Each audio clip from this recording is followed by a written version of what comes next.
Morning first years. Hope all are you fine. And today I am going to take an online class on that is the 10th unit, meeting needs of the patient. In that physiological needs, so in that urinary elimination. So this is also one of the subtopic, urinary elimination. So as you know that that is the urine formation and what are the organs which will be associated for the urine formation and all these things we will discuss in this class. So let us see the urinary system, just that is outline. So what that is the kidneys, it is a major role in the urine formation and urine elimination. So you know the parts of the kidney, ureter, bladder and also urethra and meatus. So these kidneys will remove the waste products from the blood. So this kidney, ureter, bladder, urethra and meatus, these will be involved in the urinary elimination. So first we'll see the what is meant by elimination. So you are seeing this word in the general elimination. That is in any in any competitions you will have the elimination. So that is who is not fit for that. So they are going to eliminate. Here we will see the elimination. Elimination is the expulsion of waste products. So expulsion, that is removing of waste products from the body. So what are the waste products means, that is after using which will be useful, that will be going to absorb, and the some of the waste products which will be present, that we have to remove from the body, that we can through the skin, that is through the skin what will be waste product means, that is the sweat, and through the lungs, kidneys and rectum. So through the lungs also we'll see the some of the sputum and some of the carbon dioxide will be going to eliminate. And from the kidneys we can eliminate the urine, that is the forming of urine and eliminating. And rectum, that is eliminating the fecal matter, that is the motion and all these things. Okay.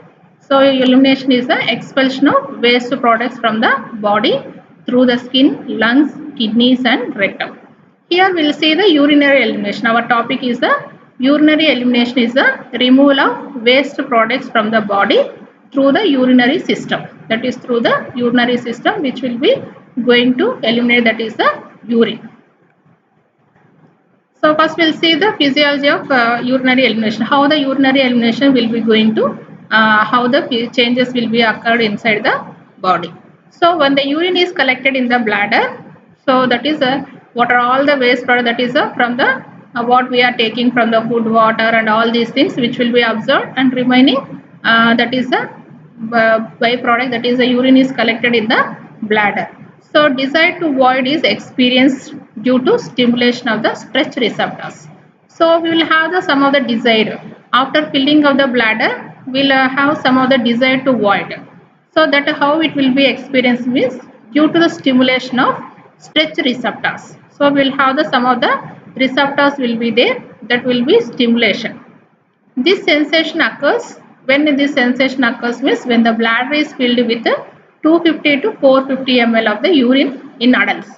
So when we are having the desire to avoid means when there is a formation of urine, that is the amount is 250 to 450 ml of urine in adults and 50 to 200 ml in children. That is in children it is very less because the capacity is very low. The stretch receptors. So the receptors which will be going to stretch transmit the message to the voiding reflex center. So this will transmit when the bladder is filled. So that receptors will transmit the message to the voiding receptor center or voiding reflex center in the spinal cord. That is which will be present 2 to the 4th sacral vertebra, which will be present this one in the spinal cord, that is 2nd to 4th sacral vertebra. So from that we can send the message to the brain that there is a time for elimination. If the time is appropriate, the brain sends message through spinal cord causing stimulation so that the urine can be released from the bladder. So when there is a appropriate, the time is appropriate, that is we will have the that is the desire to void, and if the proper place should be there, that is the washing room should be there like that, then brain sends the message through spinal cord causing stimulation so that the urine can be released from the bladder. So if the time and place are appropriate. So if the time and place means, that is for example if we are traveling, for example if we see if we are traveling in the bus, So there is no there is no place for to void, or there is no washrooms are there. So what we will do, we'll hold for some time. So if the time and place are appropriate, then if the that is if the bus will come in any resting place, or if there is any to the washing, that is in between stop, then we will have the time and place are appropriate. So the external sphincter relaxes and the urine process takes place. So that it should be under our control, not it will be whenever a bladder will fill, it will won't come as in their own. So it will be under our control, voluntary, this one. So like that the physiology of the urine will be going to see. Then we will see the composition of the urine. So in the urine, what are the products will be present, and what are the things which will be there in the urine. So urine consists of 96% of water and 4% of solids. Okay, that is in the 100%, that is if you take the 1 ml, in 1 ml 96% of water and 4% of solids. Then we will see the what are the solids. The solids include organic and inorganic substances. Again in the solids we will see the organic and inorganic substances. We will see the organic.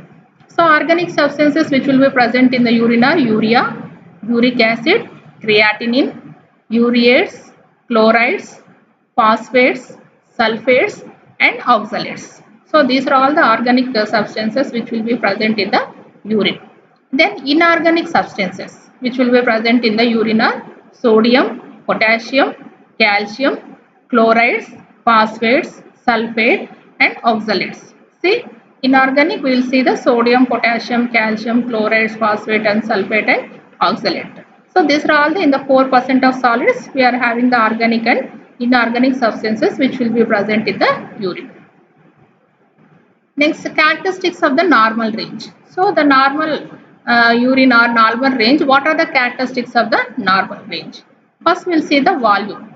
An amount of 1000 to 2000 ml of urine excreted in 24 hours for an average, that is for an healthy adult, or for the per day, that is in the 24 hours we will see the 1000 to 2000 ml of urine is excreted. Then we will see the color. The normal urine is pale yellow or amber in color. So we'll see the amber, that is a yellowish, pale yellow, or we can call it as the amber in color. So when the quantity of urine is increased, the color becomes pale yellow, and when the quantity of urine decreases, the color becomes deep yellow. So we will observe. So if the urine is more, then the color will become pale yellow, light. So in the summer we will see the quantity of urine is decreased. So we will see that the color becomes the deep yellow. Okay, and that we have to notice. Then appearance. The normal urine is clear with no deposits. So the normal urine is clear, which is we cannot see any deposits, or which we cannot see any turbid, or which we cannot see any particles in the urine with our naked eye. Next, odor, that is the smell. The normal urine has an aromatic odor. So aromatic means some of the because of urea and uric acid is present, no, that smell will be there. That is we are calling it as the aromatic odor. Then reaction. Reaction of the normal urine is slightly acidic. So when we are taking the pH value, that is it is a slightly acidic. Then specific gravity, that is the gravity, specific gravity of the urine, it varies from 1.016 to 1.025 with a normal fluid intake. So normal fluid intake means per day we have to take 2500 to 3000 ml per day. If we are taking normal fluid, then we can see the specific gravity will be 1.016 to 1.025. This is the normal range of the specific gravity. Then factors influencing the urinary elimination. So normal urine elimination, or if there is any alteration is there, what are the factors which will be influencing the urinary elimination? We'll see that some of the factors will be that is which will be influencing the urinary elimination. One is the developmental factors. That is the developmental factors. We'll see the one infants. That is infants means from birth to 1 year. Usually amount of voiding is 15 to 60 ml a day. After birth, increasing to 250 to 500 ml a day. So that is from the birth, it will be slowly increasing per day to day. So as when the baby is birth, so at that time the first days it is only 15 to 60 ml per day. after birth, and it is increasing slowly, that is second month, third, fourth, fifth, up to 1 year it will be seeing 250 to 500 ml per day. An infant may urinate as often as 20 times a day. So see, so the infant may urinate, so we'll see the small children will be going on urinating, so many times they are urinating. Why? Because they won't have any control over the bladder. Voluntary control will not be there as the adults. It is colorless and odorless. So we'll see the small children urine is colorless and odorless. It won't have any smell and has a specific gravity of, that is 1.008.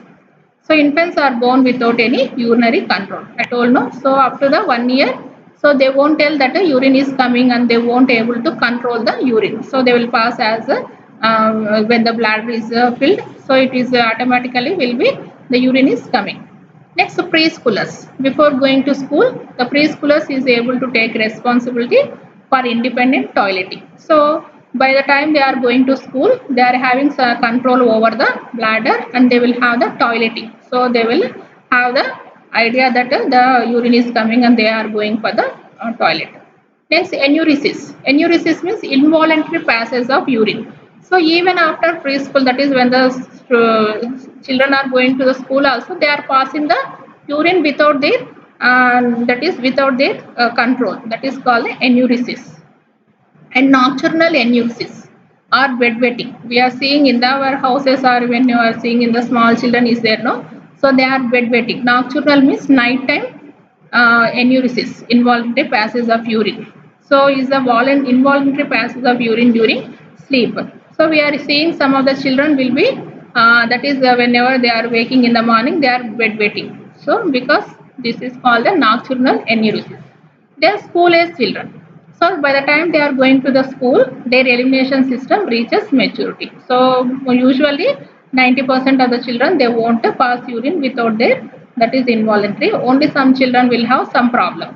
And oral adults, that is adults, that is the excretory function of kidneys diminishes with age due to decreased kidneys filtering ability, decreased muscle tone. And again we are seeing in the old age people, again the urinary elimination will be as a kidney, that is as the organs will be going to diminishes, because as the age or the organs will be going to atrophy, that is again the control over the organs will be going to decrease. So you are seeing in the older people also, they are also passing the urine without their notice.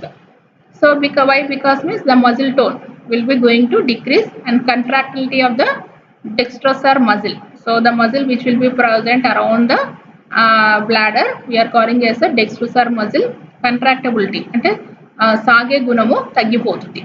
Decrease reabsorptive and secretory capabilities.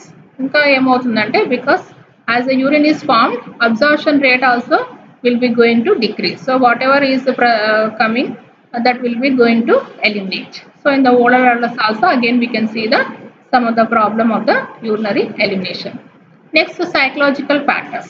Anxiety and emotional stress may cause a sense of urgency and increased frequency of the urination. Again you are seeing when we are in anxiety and emotional stress, that also may cause a sense of urgency. కొంతమంది పిల్లలు ఎక్కువ anxiety ఉన్నప్పుడు ఎక్కువ బాత్రూమ్కి తిరుగుతూ ఉంటారు. Because why? Because means that anxiety also will be have the some of the impact on the increased frequency of the urination. Anxiety can prevent a person from being able to urinate completely. So because of anxiety the person cannot avoid it completely, అంటే సారికి bathroom కొద్ది కొద్దిగా urine వెళ్ళి వస్తూ ఉంటారు because of anxiety.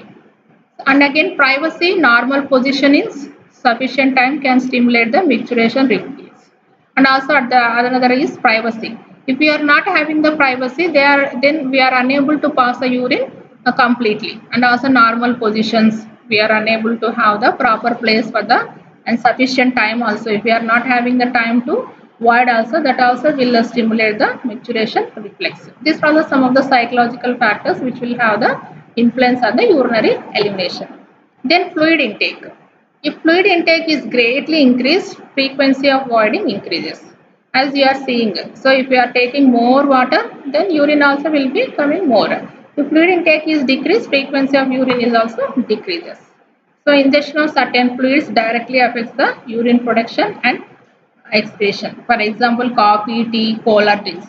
This will increase the urinary, that is the production of the urine, and also more urine will be coming out when people are taking the more amount of coffee, tea, and cola drinks. This also will be going to influence the more amount. Then food intake. Increase urinary production and elimination if food high in fluid content. For example, whenever we are taking a food, if in the food we are having any high content of fluid, for example, fruits, vegetables, some of the watermelon, like that fruits is there, no, in that so much of water quantity is present. That also will be going to have the more amount of urine is will form.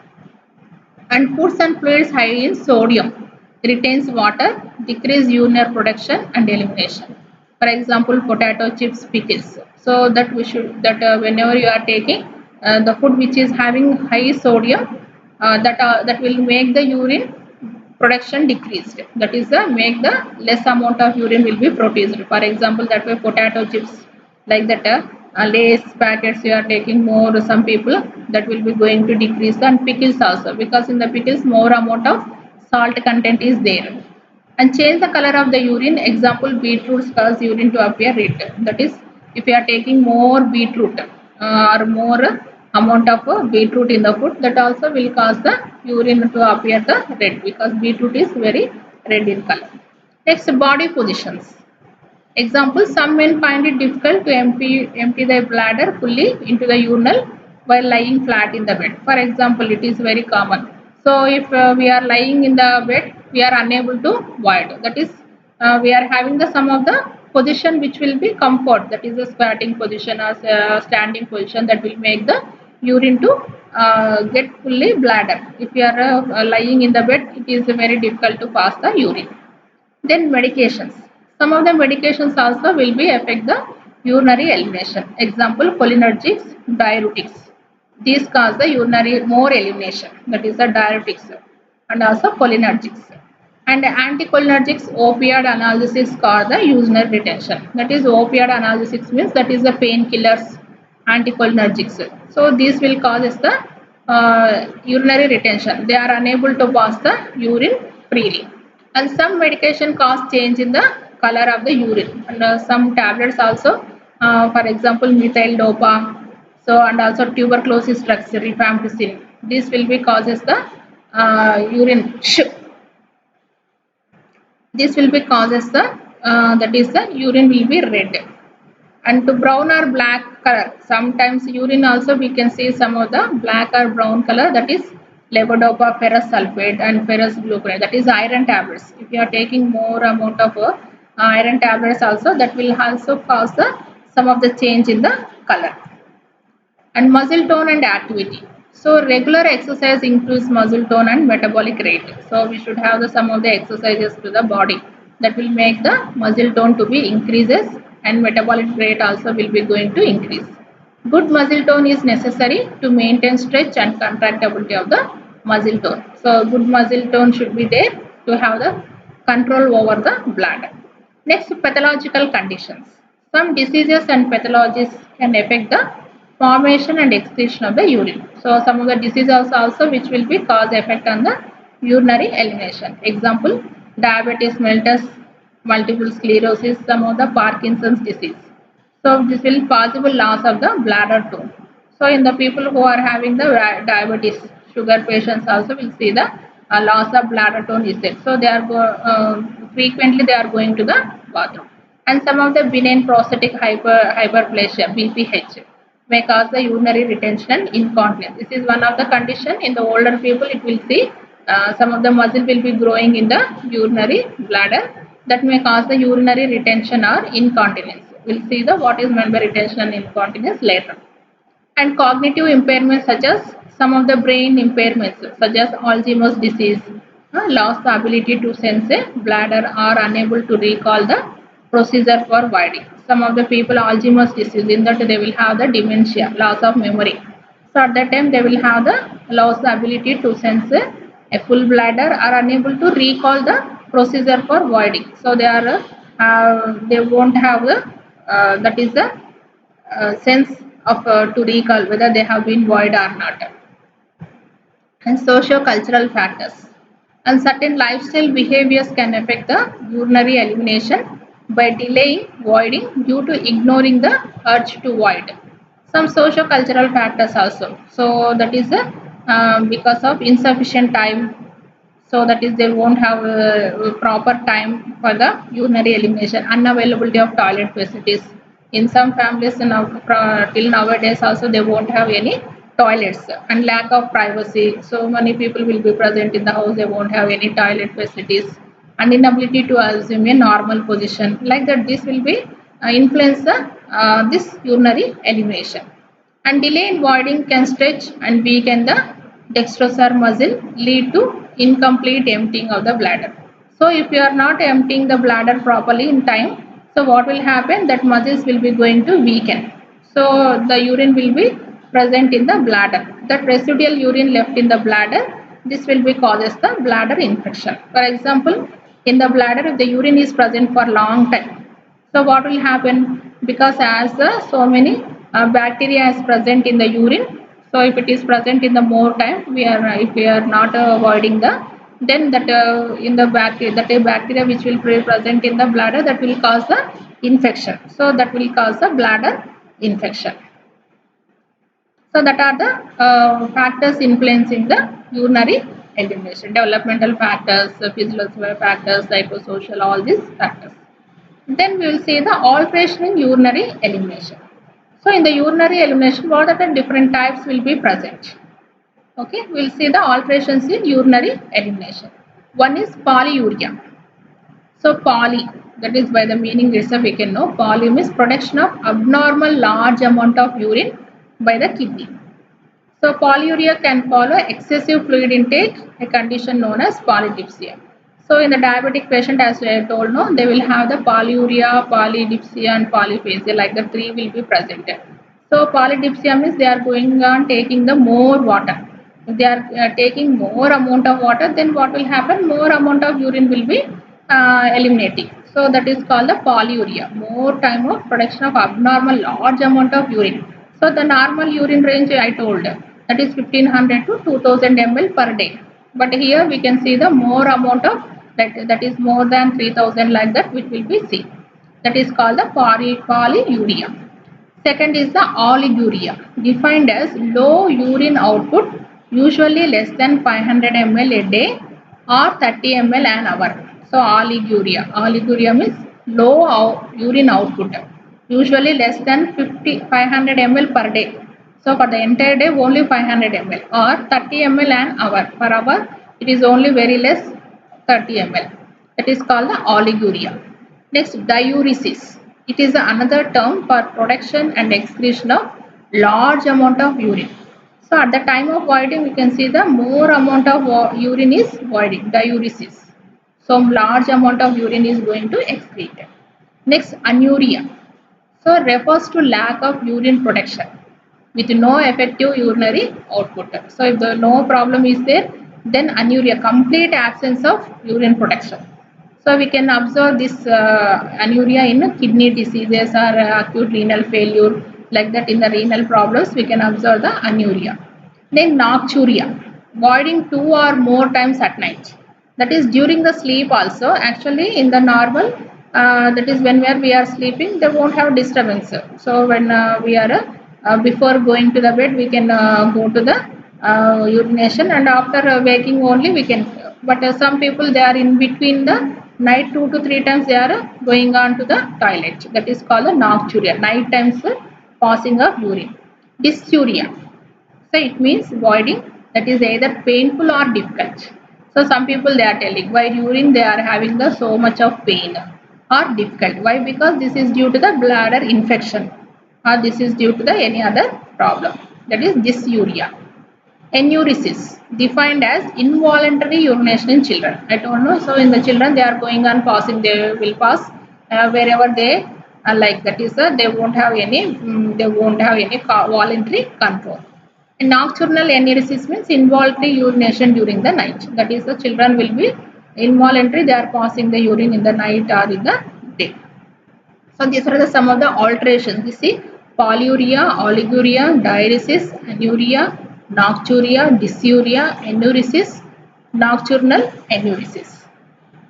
And urinary frequency, that is voiding at frequent intervals, that is more than 4 to 6 times per day. Usually as a normal alert per day they are going to the urination 4 to 6 times per day. Urgency, so is a sudden strong desire to void. Urgency, that is they are running for the to pass the urine, that is called the urgency. So the suddenly they previous that is before they won't have any desire to void, suddenly they will have the urgency, they can't able to stop the urine, so they have to rush over to the bathroom. That is called the urgency. This is also because of some infection or some of the problems we can see this type. So these are all some of the alterations in the urinary elimination. And let us will see the urinary incontinence. So urinary incontinence is the involuntary passage of the urine. So we will see some alterations in the urine elimination, two main: urinary incontinence and urinary retention. So we'll see the first, urinary incontinence. UI means urinary incontinence is the involuntary passage of urine. It refers to the inability to control passage of urine. That is, involuntary means inability to control passage of urine. It is a symptom, not a disease, but it is a symptom of some other kidney diseases or some other any other problems. But it is not the disease. It is a symptom. It may be temporary or permanent. Sometimes, as the disease is there, we can rectify the disease. The symptom will disappear, or sometimes it may be a permanent. And leakage may be continuous or intermittent. That is, continuously passes. Involuntary passes may be continuous or intermittent. So then we will see the causes. Why this urinary incontinence will occur? So the causes are urinary tract infection. I told no, that is the infection because of some bladder in the urine. So many, that is more amount of time urine is present in the bladder, that will cause the infection. Next, surgery. Some of the bladder surgery or some of the surgeries to the that is the excretory system. Trauma causing the sphincter damage. So during the accidents or during any injury, if there is any bladder injury, then or sphincter muscle injury, that will be causing the sphincter. That is also will damage. If the sphincter is damaged, then control also will be going to disappear. Then sexually transmitted diseases. That is the STDs. We are calling the sexually transmitted disease. Paralysis. Because of the paralysis also, sometimes the muscles will be going to that is their action will be going to disappear. Leakage when coughing. Some people they will have the, because of the loose muscles or because of the muscle strength is decreased, then leakage while coughing. When they are coughing or sneezing, then there's some drops of urine will be going to that is come out from the bladder due to increased abdominal pressure, or because some people, if they are a heavy abdomen, or if they are a very that is a fat, or if they are obese, లావుగా ఉన్న వాళ్ళు కూడా ఎక్కువ abdominal pressure ఎక్కువ ఉన్నప్పుడు వాళ్ళు ఆ pressure అనే దాని మీద పడినప్పుడు కూడా urine will be going to come out. Fecal impaction, that is some people will have the constipation problem. Old age, why? Because in old age also muscles will be going to decrease their action. Cognitive impairment, that is I told Alzheimer's disease అలాంటివన్నీ కూడా some cognitive impairment also will be problem. Then unconsciousness. In the unconsciousness, no, that is in the last class we have told, that is the care of unconscious. In that also, unconsciousness, they won't have any control over any system. So that also will lead to the incontinence, that is a continuous leaking of the urine. These are the some of the causes. Types of incontinence and clinical manifestations. So again in the incontinence we'll have the some types. Stress incontinence. First is the stress incontinence. Involuntary loss of urine through an intact urethra as a result of sudden increase in the intra-abdominal pressure. Stress. Why? Because means sudden increase in the intra-abdominal pressure. Because of intra-abdominal, in the inside the abdomen, if there is a sudden pressure is there, that pressure will have on the urethra. So that from the urethra, involuntary loss of urine will be present. It is seen mainly in the women who had a vaginal deliveries. So during the deliveries, or because in the abdomen, that is in the baby is very big, and at that time we can see this stress incontinence. Next, urge incontinence. So involuntary loss of urine associated with a strong urge to void that cannot be suppressed. So urgency. So they will have the very urgency. Even though they are passing very little amount of urine, they will have the strong urge to void that cannot be suppressed. They are unable to control. So they will have the urgency to void. That is called the urge incontinence. Then reflex incontinence. Involuntary loss of urine due to hyperreflexia in the absence of normal sensation. So reflection.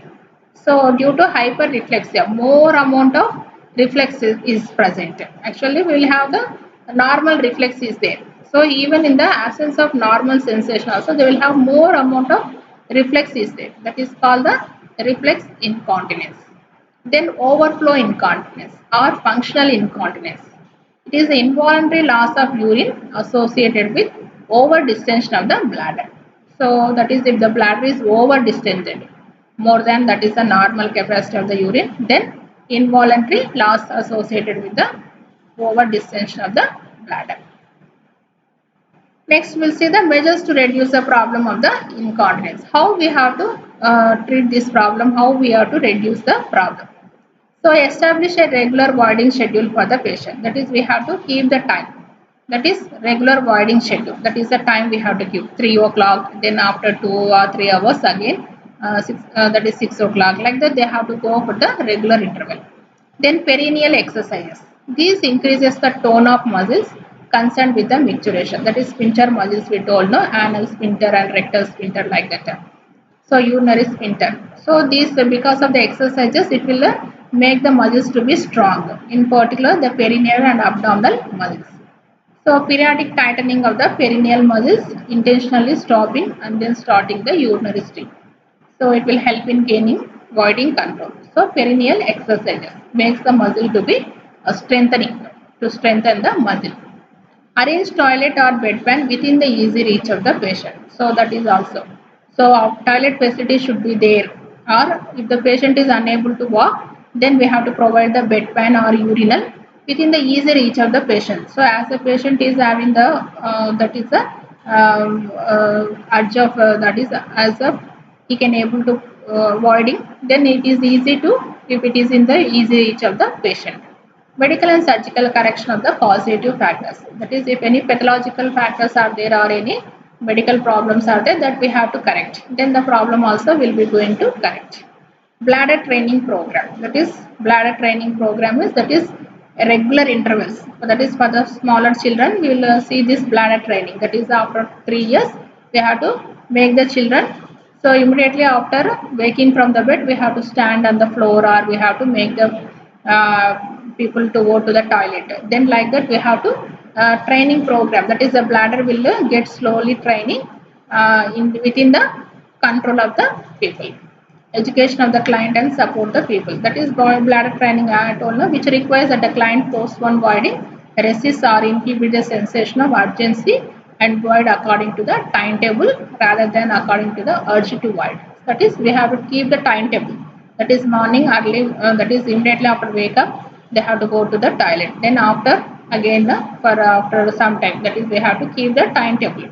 So that daily they are going same time is that is the bladder also will come into the timetable. Okay, so these are goal to gradually lengthen the interval between the urination. That is from one urination to other urination. At least 4 hours are we have to maintain to stabilize the bladder and to diminish the urgency. So that by bladder training we can inhibit the urgency so that we can able to stabilize or we can able to control for some time. And habit training, that is timed voiding or scheduled trial. Same habit attempts to keep the client dry by having them void at regular intervals. Habit అంటే ఒక అలవాటు లాగా పెట్టుకోవాలి. So morning లేయంగానే they have to go to the toilet. So like that. So within the that is in the time that is in the schools also they are giving the toilet bell. Why? Because in between also at the time of toilet bell only they have to go to the toilet. Like that they have to make the timetable or habit training. And skin care also. So that is a very important and condom drainage. So if the people are having any problem, we can keep the condom drainage. I will tell later in the later classes. So okay, this is the urinary incontinence prevention and how to treat. That is the how to, that is prevention treatment of the.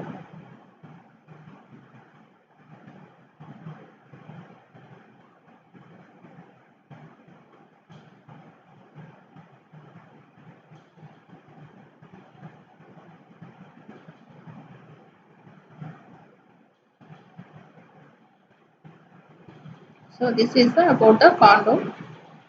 So up to that, that is the urinary incontinence. In the next class, I will tell about the this urinary retention. Okay. So try to go to the textbook or go to the then what is there. Then you go and read and prepare the notes also, so that you will have the understanding of what is that. And also you have to give the feedback. You are not at all giving any feedback whether you are following our classes or not. Please give the feedback of every class by a simple message or any like that, so that we can have whether you are understanding or not. So hope you understood and have a nice time, and keep concentration to the studies also. Okay, thank you.